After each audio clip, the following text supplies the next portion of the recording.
was very sad to see families just paying minimums on their credit cards. They were putting all their money into the mortgage that they had no more money for gas or food. The thing about coral reefs is that they contain tremendous biological diversity. If you lose the coral, you lose the habitat and you lose those species. The sad fact is that most public health agencies in this country and around the world spend most of their time and money dealing with diseases and conditions that killed people 100 years ago, but don't concentrate on what's making us sick today. We'll bring you the news tonight on Dan Rather Reports.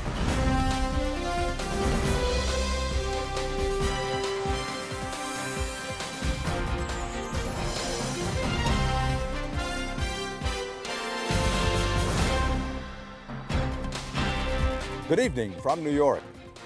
The economy has become issue number one this year. But there's a new twist happening right now that has some economists very worried. There are reports of homeowners walking away from their homes before giving up their credit cards. Those little pieces of plastic are quickly becoming, for many Americans, the last line of defense. This country's simple two-word philosophy in walking toward a recession seems to be charge it. And while that may put a smile on the face of credit card companies, the question out there is, are we simply charging our way deeper into recession? There are plenty of signs around the country of an economy in trouble. But one of the most recent signs is now developing in the shadow of the housing crisis. We came here to the sprawling suburbs of Northern Virginia just outside the nation's capital. This used to be one of the fastest growing areas in the country. But now, the once red-hot housing market has fallen dramatically. And this area around Washington, D.C. is seeing credit card debt and late payments rising faster than almost anywhere else in the country. The same pattern can be seen across the nation. According to an analysis of the most recent data from the credit bureaus, the states hit hardest by the housing crisis are also seeing the biggest growth in credit card balances. Many of these same states also show the steepest increases in credit card delinquencies. Bankruptcy is a very emotional thing, okay? Marta Chonyen is the coordinator of this free monthly debt clinic in Falls Church, Virginia. She tries to help those drowning in debt. For many, the road will end in bankruptcy.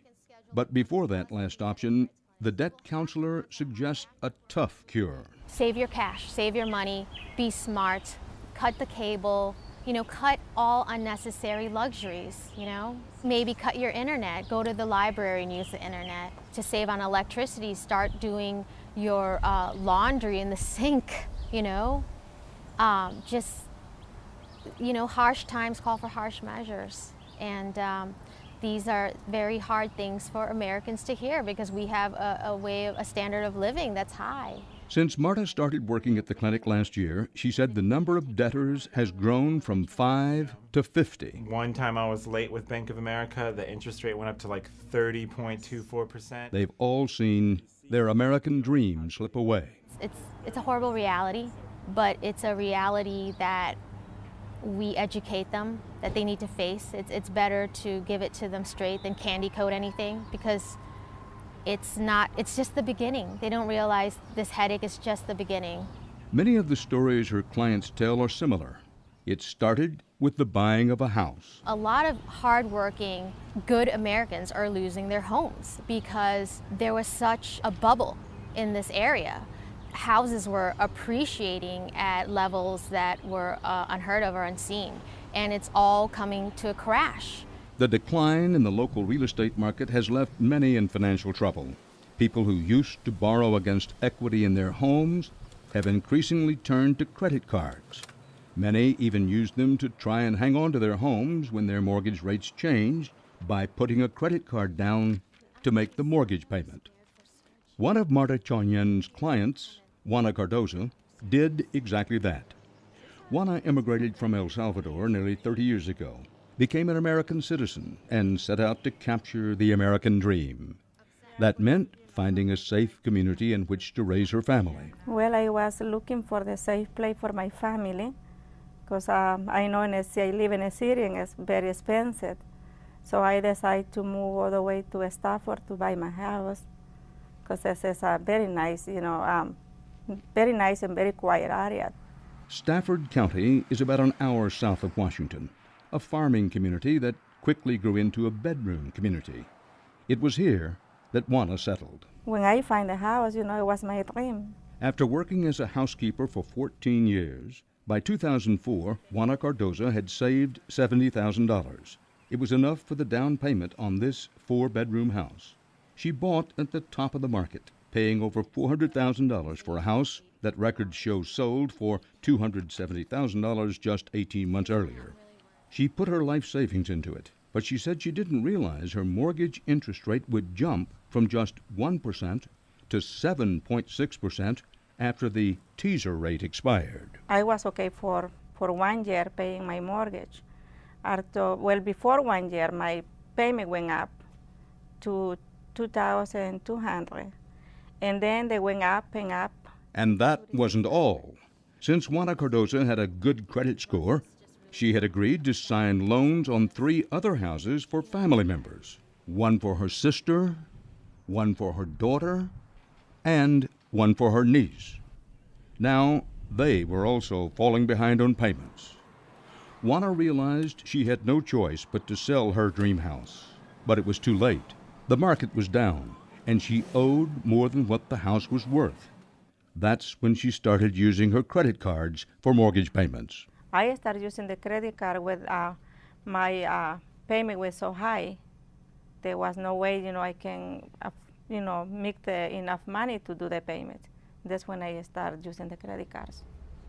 But it was a temporary fix.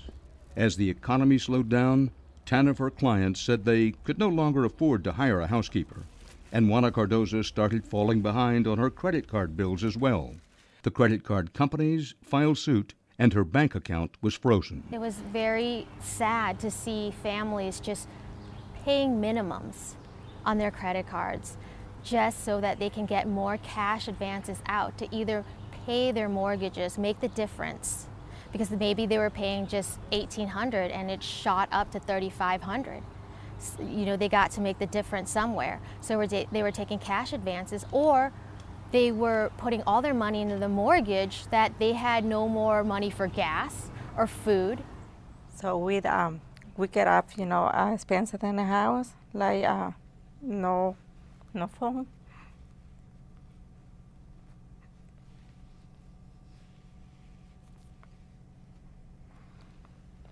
No heat. That was in November. In December was no heat. Working with them has shown me a humanistic side to bankruptcy. It's not all about numbers, and it's not all about bad decisions. And I tell Mrs. Cardoza that, life happens. You were just trying to do good, help your family, and we're adults, but we're still learning lessons because life is all about lessons. Juana now owes more than $120,000 on at least 5 different credit cards. Cards with interest rates that have climbed to over 32%. She is just one of millions of Americans who clung to credit cards to help ride out the housing crash, only to find themselves dragged into deeper financial trouble by rapidly escalating fees and interest rate hikes. These rules are intended to protect consumers from unfair or deceptive practices. Now, the Federal Reserve Board is proposing to outlaw some of the credit card industry's most controversial tactics. Federal Reserve Chairman Ben Bernanke. Consumers relying on credit cards should be better able to predict how their decisions and actions will affect their costs. At present, this is not always the case. Creditors now can reserve the right to increase interest rates at any time and for any reason, and apply the new rate to purchases that the consumer has already made. But credit card companies are against new regulations. It's all a matter of risk. James Chesson is the chief economist at the American Bankers Association, the lobbying organization for banks and credit card companies. He says the current credit card system is fair. Today, the best creditworthy people can get a credit card with an interest rate in the high single digits. But if you're riskier and have a payment history where you've missed payments, you have high balances, you would naturally pay a higher interest rate. Higher risk borrowers pay more in interest, just like high-risk drivers who've had accidents pay a lot more for their auto insurance. It's a simple principle of risk-based pricing. Chesson says that even if Americans start running up a lot of credit card debt they can't pay back, the credit card companies have plenty of money to keep themselves solvent. All banks, including credit card companies, put aside reserves to cover potential losses. And in spite of all the reserving that they've done to be careful, the industry as a whole has a huge amount of capital. The banking industry today has $1.4 trillion in capital to support the kind of lending that they do, and they have put aside a lot of reserves to be able to cover the losses that they expect. These reserves not only come from bank customers, but also from investors. About half of the funding now is coming from the sale of securities that are backed by the revenue that flows in from credit cards. That's called securitization, and it means that your credit card debt is being bought and sold on the world financial markets. Banks bundle debts from credit cards and mortgages and resell them as bonds, and it's become big business. There are about $9 trillion of consumer loan securitizations outstanding. Joseph Mason is a finance professor who specializes in securitization. Securitization provides about 2/3 of bank funds today. It's the new way that banks raise money in order to make loans. And without calm, stable markets for bank funding, banks can't make loans, and you can't get loans, and you can't buy the things that you can afford. That's what happened last summer. The securitization market for subprime mortgages collapsed entirely. Critics call securitization a shadow banking system which operates beyond the jurisdiction of bank regulators. The regulators have been behind the ball throughout really the history of securitization. Why shouldn't I be really concerned about this? Or should I be?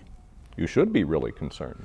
Now, you've been studying these things for a long time. You gave a warning signal about the mortgage business. What do you think?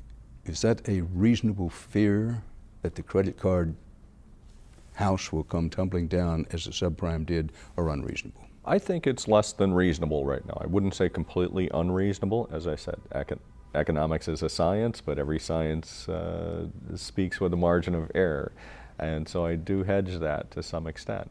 But nonetheless, the credit card structures are something that have been built with a great deal of experience. Because they know more about their customers. Precisely.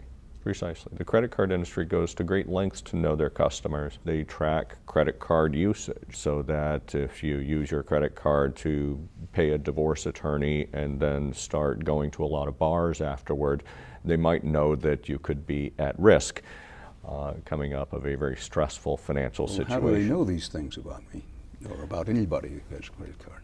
Well, on your bill is listed the charges that you've made with that card. But when it comes to predicting customer behavior, you can't say you really know. You say, well, you take historical models, but you know, if I understand it correctly, I'm wrong, what happened with the subprime thing is that it got much worse, a whole lot worse than anybody thought it could do. Well, economics is a science, but there are limits to any scientific knowledge, even in the physical sciences. And financial engineering will never be perfect, but I think very conservative financial engineering can build financial structures that will stand. Will they always stand? No. But will they fall apart as really predictably as those in the mortgage industry? I think they'll do far better than that. While Professor Mason says he thinks the credit card market will, in the end, hold up, not everybody agrees. That part of the story when we return.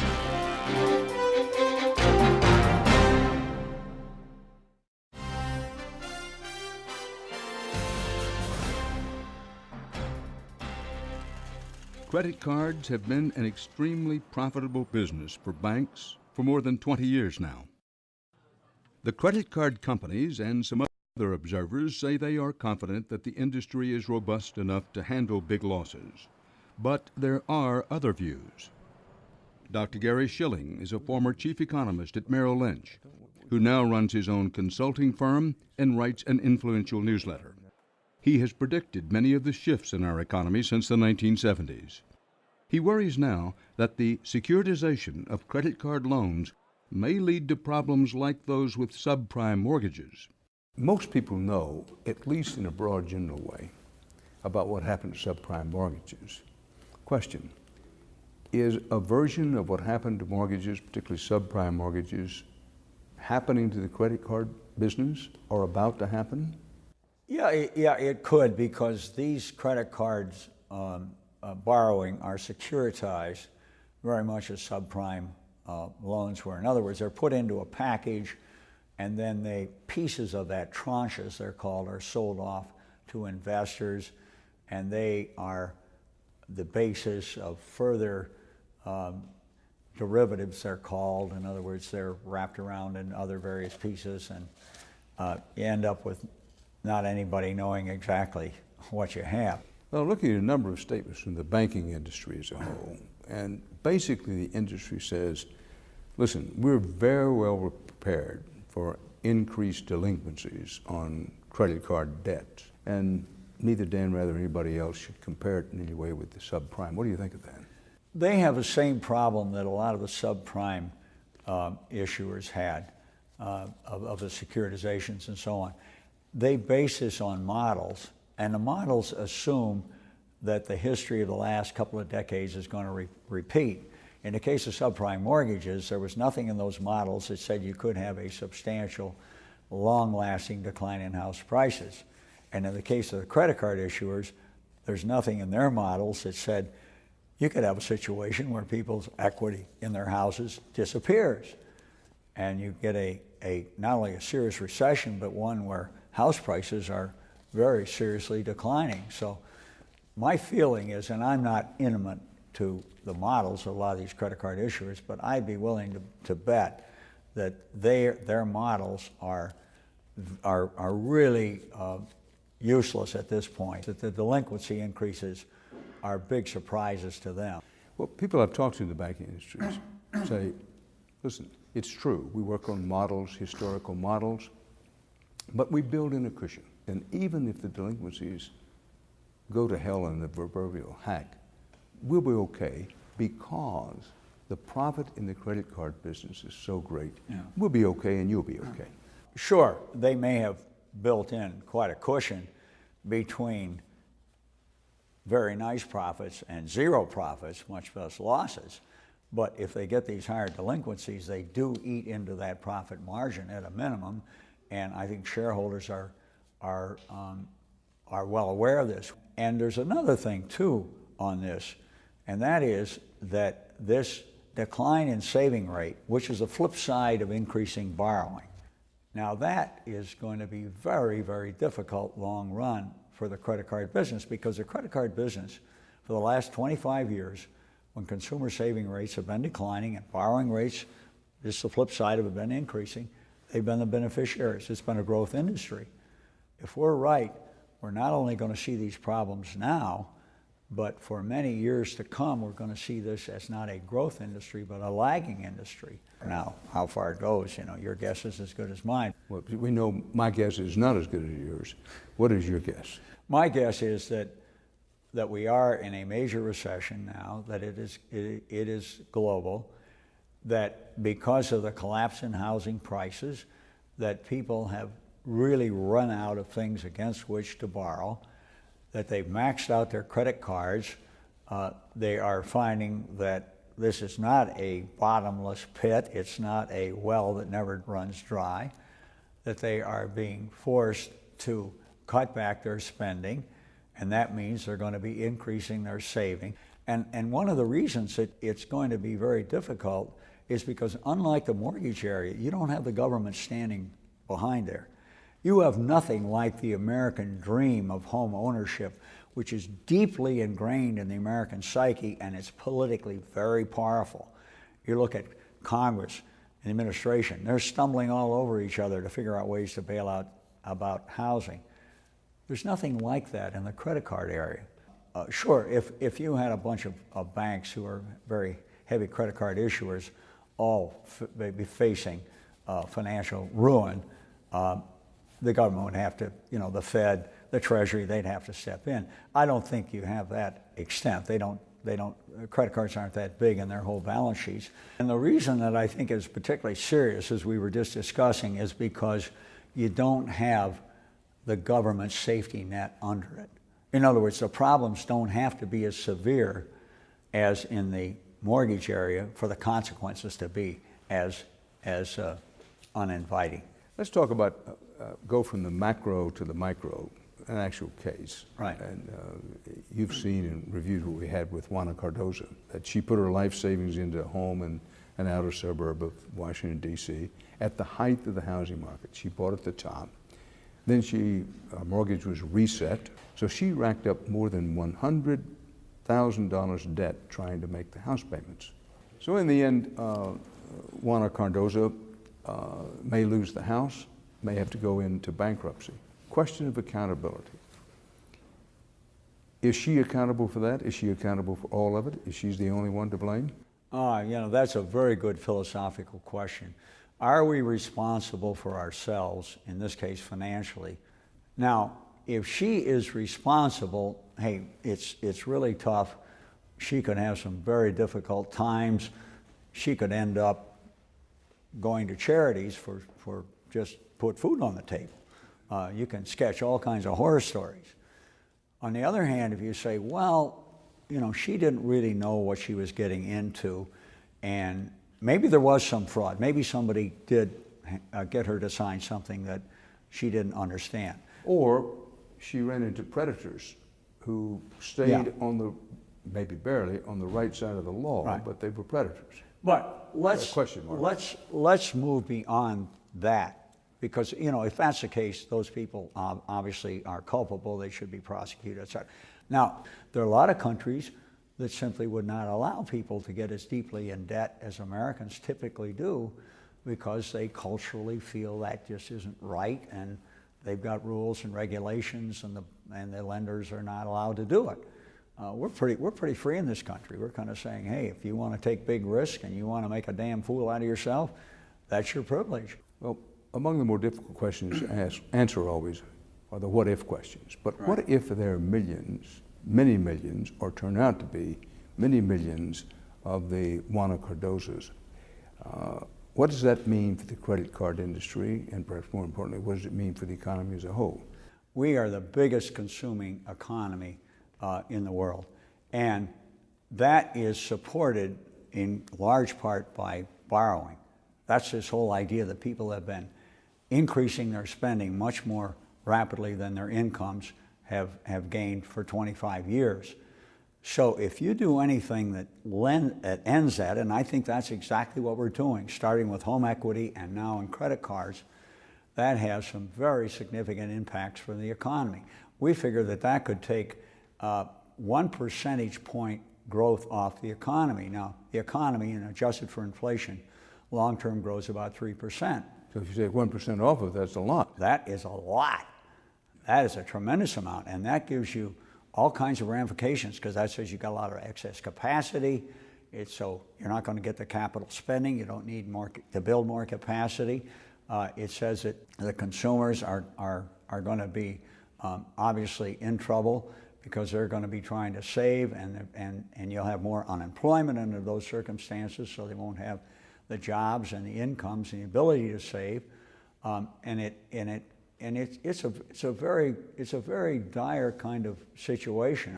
What's the most important thing for people to know about where we are with the American economy, where we are with this credit card situation building, the home mortgage situation already having hit? People should understand that we're really in a perfect storm in terms of this whole consumer financing area, whether it's houses, credit cards, student loans, people rating 401ks. Perfect storm in the sense that the lenders are tightening up because they've been badly hurt, and they're going to get hurt a lot more. And consumers have been obviously ravaged, and in the case of the subprime mortgages, and I think increasingly in credit cards, student loans, other lending. And they ought to understand that this is going to be a rough environment. You see, this recession started with housing, and then it spread to Wall Street, and the third phase, if you will, is the retrenchment of American consumers. And now, what should people do about this? Well, the president may get up and say, gee, everybody ought to go out and spend their tax rebates, you know, over $150 billion going out to people as we speak. The surveys show that they're only going to spend about 20% of that or less. But people are doing, by saving the 80%, paying down debt, they're doing exactly what they ought to do in their own best interest. It may not help the economy, but it's sure going to put them in better financial shape to weather the storm. The respected economist, Dr. Gary Schilling. Up next, the beautiful but threatened undersea world of the coral reefs. You'll see it in just a moment.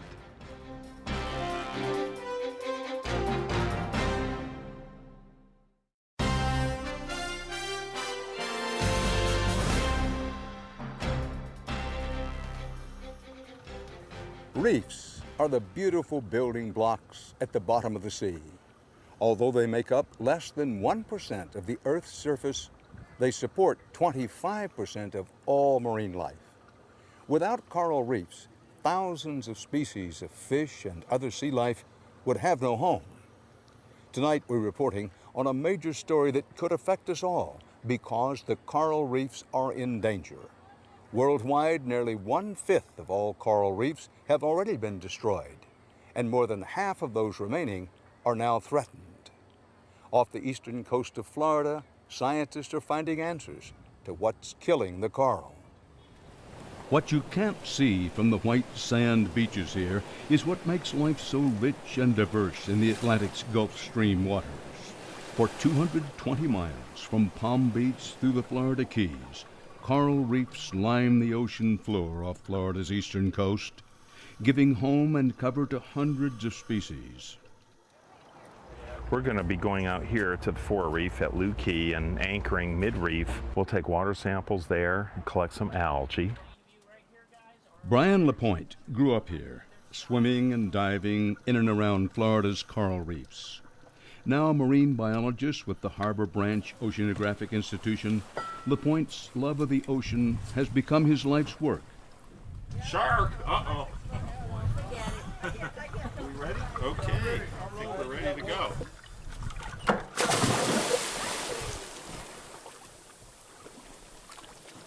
In this ocean world, he finds troubling changes in the reefs he has been studying. We've lost over 95% of elkhorn coral at Looe Key. This was the giant redwood of Looe Key that provided all this habitat for all these species, including things like snappers, groupers, and grunts that are the backbone of the Keys fishery. LaPointe began collecting data on the reefs in the 1980s, taking samples from dozens of species of these fragile living organisms, from the sponge-like brain coral to sea fan coral. Every one of these structures is made up of tiny living sea creatures known as coral polyps. Their soft cores secrete a fluid that hardens into limestone, and that's what creates these vast reefs, which have been growing inch by inch for millions of years. The thing about coral reefs is that they contain tremendous biological diversity. Many species live in coral reef habitats. If you lose the coral, you lose the habitat and you lose those species. And that's the key. Scientists worry if the coral dies, so do the oceans. And the problem here is on a grand scale because the coral just offshore from Fort Lauderdale is one of the largest barrier reefs in the world. 20 years ago, these coral reefs looked like this, a palette of bright reds, greens, blues, and yellows. These vivid colors come from microscopic algae that lives inside the coral, when the coral is healthy. But what LaPointe sees today is a dull and fading undersea landscape. A clear sign, he says, that the coral is being suffocated. Algae and seaweeds are overwhelming these coral. Coral reefs have adapted over millions and millions of years to very low nutrient concentrations, clear water. When nutrients become abundant in the water, you upset this balance. And basically you get weed species like seaweeds that begin to compete with the corals for space on the bottom. The nutrient LaPointe is finding in the waters is nitrogen. It acts as a fertilizer that can cause massive algae growth that literally chokes the coral. What we recorded in our monitoring at Looe Key was over a 100% increase in nutrient concentrations from the 1980s to the 1990s. And the water gets dirty. You get algae in the water and other types of organic material that clouds the water, and it blocks the sunlight that corals need to grow. While scientists believe coral reefs can withstand small fluctuations in nutrients and water temperatures, like any species, coral has a tipping point. And South Florida's rapid population growth means more and more pictures like this. Not far from Miami, some of the best beaches in Florida have underwater sewage outfall pipes, like this one, only about a mile offshore. While bathers play in the surf, millions of tons of partially treated sewage, medical and industrial waste, are dumped here 90 feet down. LaPointe has measured nitrogen levels 1,000 times greater than what healthy coral can tolerate. And even though the flow of sewage into the Atlantic off Florida is completely legal, there is growing evidence it is throwing the delicate ecosystem completely out of balance. Dan Clark runs a small nonprofit group called Cry of the Water. It's not a very nice place to dive. It's kind of scary, actually. I went diving with those guys there, and when you come up, there's all this dirty water come boil into the surface, and you can smell it, and it's not a nice place to be, but somebody needs to get out there and document what's going on. Clark took his evidence to the U.S. Coral Reef Task Force, a group of federal and state agencies created almost a decade ago to preserve and protect coral reef ecosystems. While there's general agreement about the effects of man-made waste, finding a way to reduce the nitrogen content before it reaches the ocean waters comes at a price taxpayers may not be willing to pay. As a policy advisor for the National Oceanographic and Atmospheric Administration, Roger Griffiths is on the front lines of the effort to save the coral. The technology exists to take in sewage and put out the other side drinkable water. There's no question. Those kinds of plants are very expensive. This becomes trade-offs in investment. Communities, local municipalities, states, and the federal government have to make these tough decisions. The reality is reefs thrive in water that is very low in nutrients. You can't put nutrients into a reef area and expect it to survive. We know how to treat water. It's a matter of, it's expensive, and we don't, in many of these areas, we don't currently have the capacity to handle the increased population that has settled there very rapidly, in many cases in the past 5 to 10 years.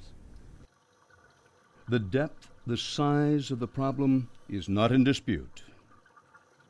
But not everyone agrees that man is the most dangerous threat, or that every problem seen in the reefs comes from development along the shore. These are ecosystems in trouble. There's coral bleaching, there's disease. As a politically appointed Deputy Secretary of the Interior, Lynn Scarlett is one of many federal officials who are supposed to be protecting over 3 million acres of this country's coral reefs. You know, there's different solutions for different problems. First, with some of the disease that we're seeing, I think first and foremost we need more investment in research and the science. Some of the diseases that we're seeing, we don't quite know why they're occurring.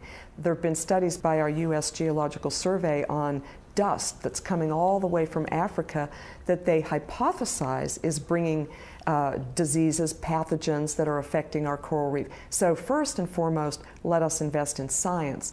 And some of that science is leading researchers to look beyond the oceans. What they're finding is a threat to the coral miles away, coming from inland sources.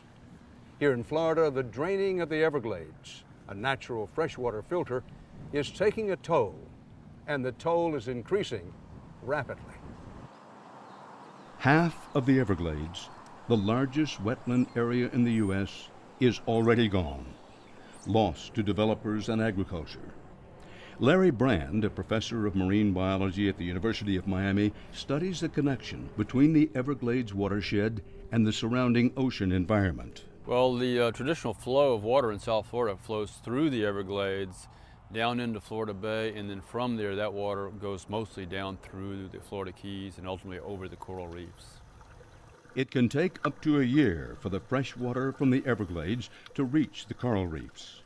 As the water travels through the wetlands, those wetlands act as a natural filtering system, removing excess nitrogen and other nutrients that are deadly when concentrations get too high.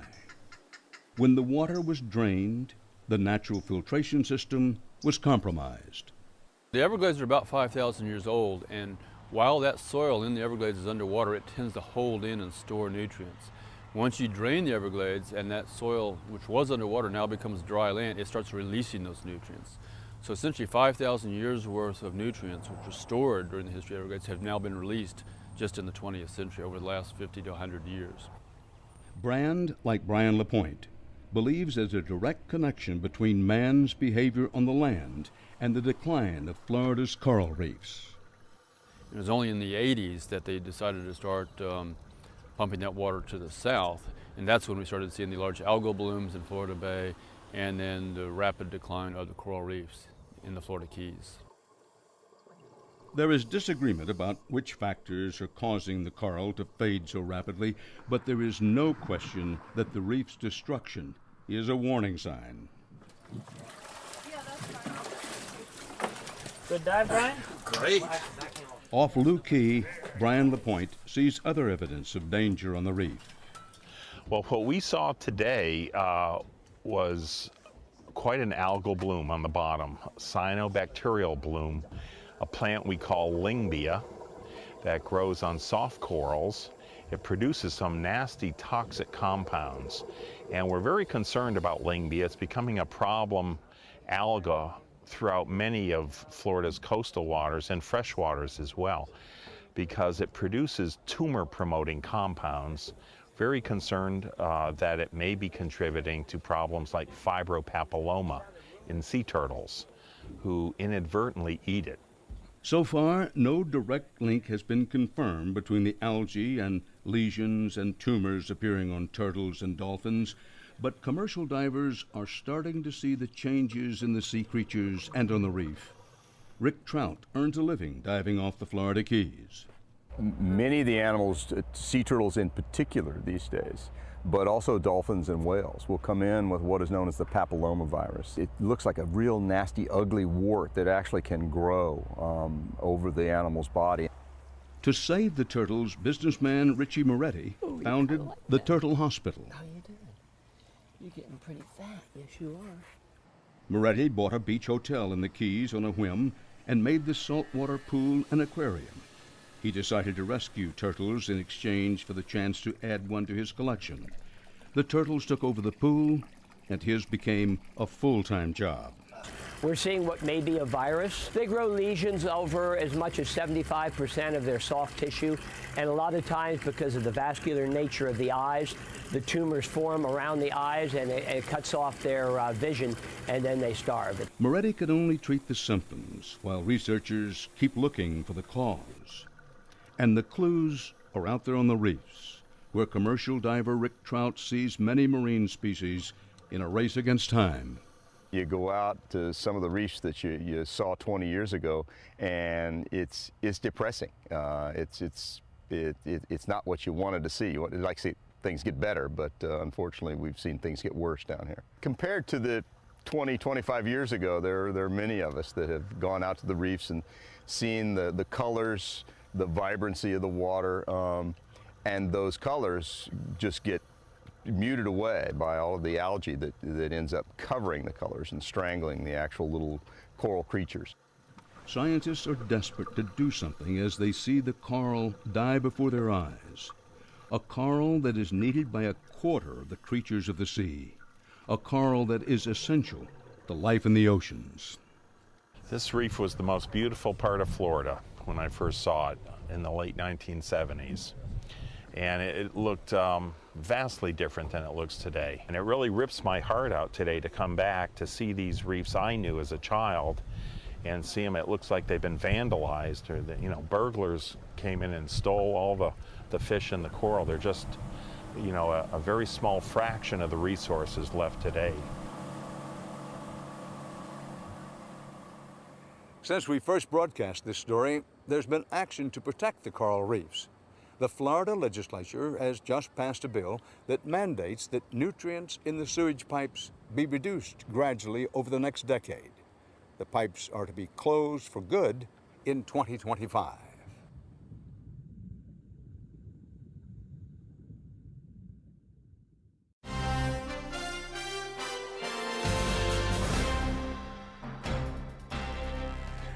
For our next story, we'll give you a look at a doctor who's trying to make New York the healthiest city in America. He's Tom Frieden, the health commissioner for New York City. And he may be the boldest, most aggressive health official anywhere. He doesn't just look out for diseases, he's determined to keep people from getting them in the first place. The sad fact is that most public health agencies in this country and around the world spend most of their time and money dealing with diseases and conditions that killed people 100 years ago, but don't concentrate on what's making us sick today. Tom Frieden combines the bureaucratic efficiency of a public servant with the moral certainty of a crusader. With the support of his boss, Mayor Michael Bloomberg, he's using the tools of government to promote healthy behaviors and discourage, even outlaw, unhealthy ones. Frieden says America is facing a health crisis, one of our own making. What's making us sick today? Tobacco, first and foremost, obesity, diabetes, lack of access to physical activity, low physical activity levels, also a variety of things relating to alcohol. Frieden says government should encourage people to live healthier lives, but he says sometimes encouragement isn't enough. An epidemiologist by training, Frieden was fighting tuberculosis for the World Health Organization in India when billionaire businessman Mike Bloomberg was elected mayor of New York and began searching for a health commissioner. And I said, my goodness, far and away the leading preventable cause of death in New York City is tobacco. And I know tobacco is really controversial to take on. I don't know anything about this Bloomberg fellow. So I told him, look, I've looked at the data. It's all about tobacco. If he's willing to take on the tobacco industry, which is very controversial and very few politicians are willing to do it, then it's worth us talking. Bloomberg was willing. He had already donated millions to public health education and was a former smoker himself, who admitted he'd had a hard time breaking the habit. So he welcomed Frieden's activist approach. One of the first steps was getting the tax on a pack of cigarettes raised by $1.50, making New York cigarettes among the most expensive in the nation. To help people quit, the city ran a series of TV ads that pulled no punches. I wanted to be a mayor lit on fire, and my dream was coming true. But then I got through cancer from smoking cigarettes. It almost killed me.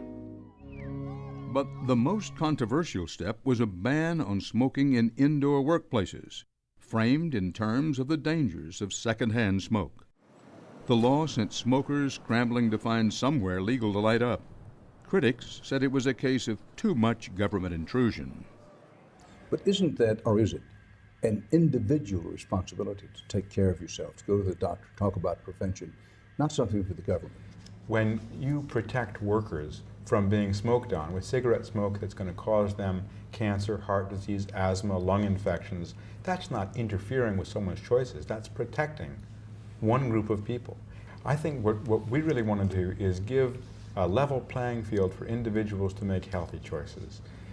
Every time you smoke, cigarettes are eating you alive. Since the anti-tobacco campaign began, New Yorkers have given up cigarettes in record numbers, a 20% drop in the past 4 years alone. Smoking rates among teens have gone down by more than half. And other cities, even entire countries, like France and Ireland, have followed New York's lead. But tobacco was just one of Frieden's targets. He passed out empty water bottles to push New York City tap water instead of sodas loaded with sugar. He's encouraging mothers to breastfeed their newborns. He's subsidizing low-fat milk and making fresh fruits and vegetables available in New York's poorest neighborhoods. He's even launched the city's own branded condoms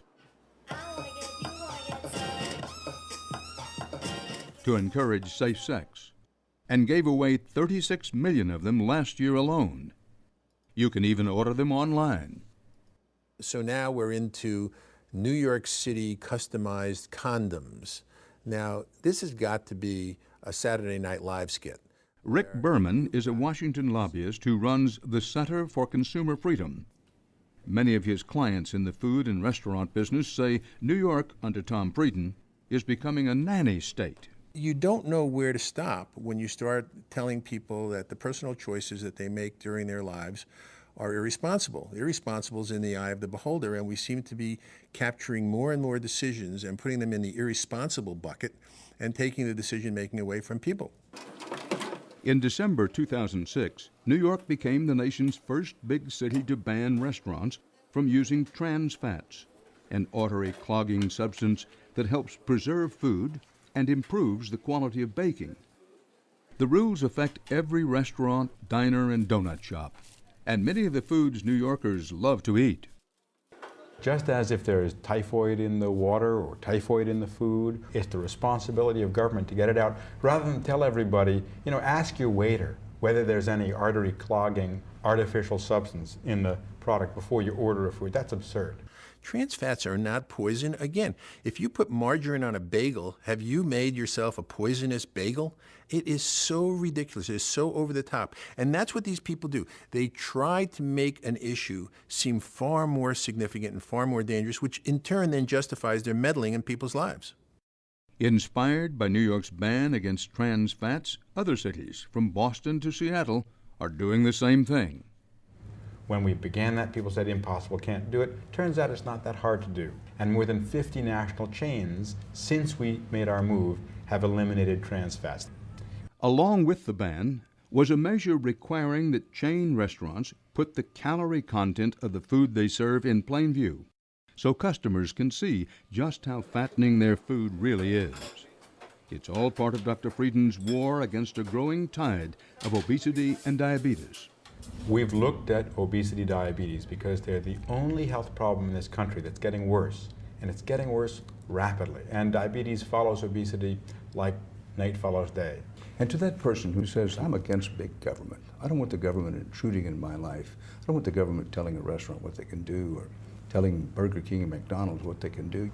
We really want the government to do the least it has to do to protect the public. But in the same way, you need to make sure that certain core functions of government are done well. One of those core functions is making sure that our food and our water is clean and safe. In April, Frieden scored another victory when a federal judge upheld the calorie law, overturning a challenge from the restaurant lobby. And chain restaurants across the city began posting their calories in plain view. The New York Health Department has a long history of tackling contagious diseases, going back to the days when millions of immigrants crowded into the Lower East Side tenements, breeding grounds for sickness. But it's one thing to take on infectious diseases like smallpox or tuberculosis. It's another to take on chronic disease like obesity, diabetes, and clogged arteries. Critics point out that these are lifestyle diseases caused by individual behavior. As they point out, you can't catch a heart attack. You know, the proper role of public health ought to be the role that it was established for, which was to worry about communicable diseases, cholera, tuberculosis, the list goes on. Today, instead of being worried about diseases that can be communicated to you by someone else or the population at large, Frieden, anyway, has decided that his role is to keep you from making yourself sick or to make yourself less healthy. And so we've moved from a population-wide concern to an individual concern. Here in the South Bronx, Frieden has launched another controversial program, a pilot project, again, the first of its kind in the country. The South Bronx is the only part of New York City where life expectancy is actually going down. and diabetes is rampant. It's more than doubled in the past decade. We're seeing a big increase in people having leg amputations, going blind, going onto dialysis, having heart attacks, dying young from diabetes. What can we do? What Frieden has done is set up a data bank called a registry with information on every person who suffers from diabetes. Every time someone in the South Bronx has their blood sugar tested, the results, along with that patient's private information, their name, age, and address, are automatically sent to the data bank without the patient's consent. The health department then contacts the patient's doctor and suggests ways the doctor can help manage the disease. Patients can voluntarily ask that their doctors not be contacted, but it's bureaucratically not so easy to do. And in some ways, it's laudable that the commissioner wants to help people with this disease that aren't doing well. But the way of doing it is so incredibly big brother. Deborah Peel is a psychiatrist and head of Patient Privacy Rights, an advocacy group in Austin, Texas. Public health has never been so far in the business of surveilling and tracking people with chronic diseases. Peel spends a lot of time in Washington fighting measures she says undermine medical privacy. I think privacy is an essential human need. I mean, people are always very uncomfortable when strangers know things about them that they shouldn't. And technology has made possible all kinds of strangers knowing way too much about us. Dr. Frieden agrees that the health system should protect privacy wherever possible. But at the same time, if we're paralyzed and we say, you know, we have this information about people who may lose their leg or go blind, and we're just not going to do anything because it's just too risky, that's a problem too. And to that person who says, but I got to tell you, when it comes to my health, I want it to be between me and my doctor. I don't want City Hall involved in any way of this. You say what? Well, you pay for medical care, but the government also pays for medical care. And the government has an interest in preventing preventable illness. Now the question is, who's going to draw the line and where is the line going to be drawn? And the individual in this case may have no right to draw the line, because once you go and seek medical attention for some problem, it may be that the bureaucracy requires that the doctor or the hospital then deposit your information in this registry. I don't think people understand that we may be getting to that point in time, and I don't think that people are going to be happy about it. The core of our approach here has been to do what's rigorously proven to work to save lives. If it's controversial, that's unfortunate. I'd rather it not be controversial. Our approaches are rigorously based on data. I'm an epidemiologist by training and an infectious disease physician. I want to know that the treatment we propose, that the policy we propose has the best possible chance of working based on rigorous evidence. If it doesn't, we shouldn't be pushing it. And that's our report for tonight. From New York, for HDNet, Dan Rather reporting. Good night.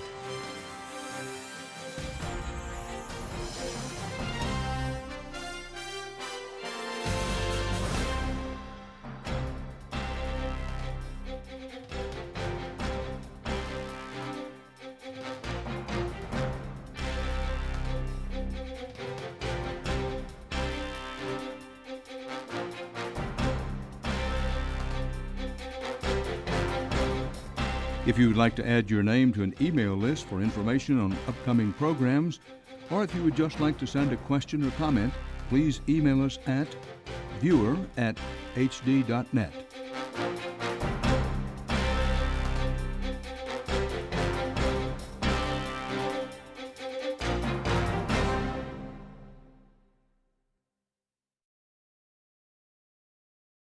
Philosophy in walking toward a recession seems to be charge it. And while that may put a smile on the face of credit card companies, the question out there is, are we simply charging our way deeper into recession?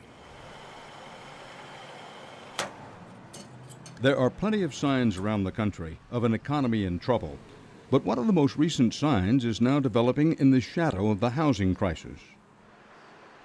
We came here to the sprawling suburbs of Northern Virginia just outside the nation's capital. This used to be one of the fastest growing areas in the country. But now, the once red-hot housing market has fallen dramatically. And this area around Washington, D.C. is seeing credit card debt and late payments rising faster than almost anywhere else in the country. The same pattern can be seen across the nation. According to an analysis of the most recent data from the credit bureaus, the states hit hardest by the housing crisis are also seeing the biggest growth in credit card balances. Many of these same states also show the steepest increases in credit card delinquencies. Bankruptcy is a very emotional thing, okay? Marta Chonyen is the coordinator of this free monthly debt clinic in Falls Church, Virginia. She tries to help those drowning in debt. For many, the road will end in bankruptcy. But before that last option, after the teaser rate expired. I was okay for 1 year paying my mortgage. Before 1 year, my payment went up to $2,200. And then they went up and up. And that wasn't all. Since Juana Cardoza had a good credit score, she had agreed to sign loans on 3 other houses for family members. One for her sister, one for her daughter, and one for her niece. Now, they were also falling behind on payments. Juana realized she had no choice but to sell her dream house. But it was too late. The market was down, and she owed more than what the house was worth. That's when she started using her credit cards for mortgage payments. I started using the credit card with my payment was so high. There was no way, I can, make enough money to do the payment. That's when I started using the credit cards. But it was a temporary fix. As the economy slowed down, 10 of her clients said they could no longer afford to hire a housekeeper. And Juana Cardoza started falling behind on her credit card bills as well. The credit card companies filed suit, and her bank account was frozen. It was very sad to see families just paying minimums on their credit cards just so that they can get more cash advances out to either pay their... ...against equity in their homes have increasingly turned to credit cards. Many even used them to try and hang on to their homes when their mortgage rates changed by putting a credit card down to make the mortgage payment. One of Marta Chonyen's clients, Juana Cardoza, did exactly that. Juana immigrated from El Salvador nearly 30 years ago, became an American citizen, and set out to capture the American dream. That meant finding a safe community in which to raise her family. Well, I was looking for the safe place for my family, because I know I live in a city and it's very expensive. So I decided to move all the way to Stafford to buy my house, because this is a very nice, very nice and very quiet area. Stafford County is about an hour south of Washington, a farming community that quickly grew into a bedroom community.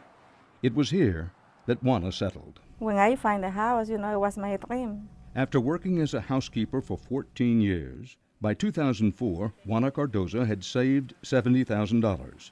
It was enough for the down payment on this 4-bedroom house.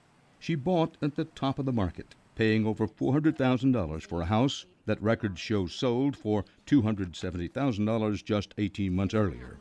She put her life savings into it, but she said she didn't realize her mortgage interest rate would jump from just 1% to 7.6%. The debt counselor suggests a tough cure. Save your cash, save your money, be smart, cut the cable, cut all unnecessary luxuries, Maybe cut your internet, go to the library and use the internet. To save on electricity, start doing your laundry in the sink, harsh times call for harsh measures. And these are very hard things for Americans to hear because we have a standard of living that's high. Since Marta started working at the clinic last year, she said the number of debtors has grown from 5 to 50. One time I was late with Bank of America, the interest rate went up to like 30.24%. They've all seen their American dream slip away.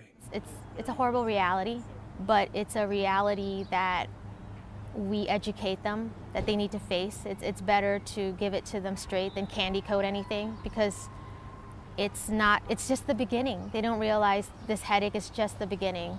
Many of the stories her clients tell are similar. It started with the buying of a house. A lot of hardworking, good Americans are losing their homes because there was such a bubble in this area. Houses were appreciating at levels that were unheard of or unseen, and it's all coming to a crash. The decline in the local real estate market has left many in financial trouble. People who used to borrow.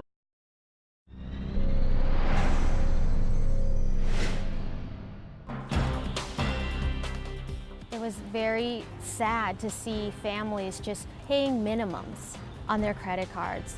They were putting all their money into the mortgage that they had no more money for gas or food.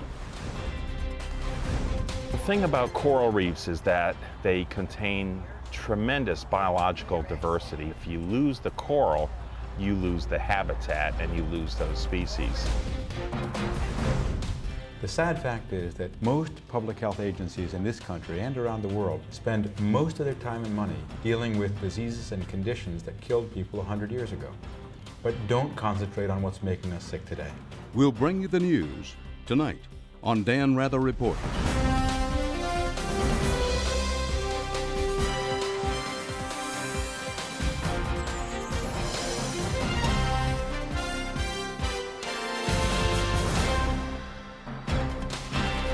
Good evening from New York. The economy has become issue number one this year. But there's a new twist happening right now that has some economists very worried. There are reports of homeowners walking away from their homes before giving up their credit cards. Those little pieces of plastic are quickly becoming, for many Americans, the last line of defense. This country's simple two-word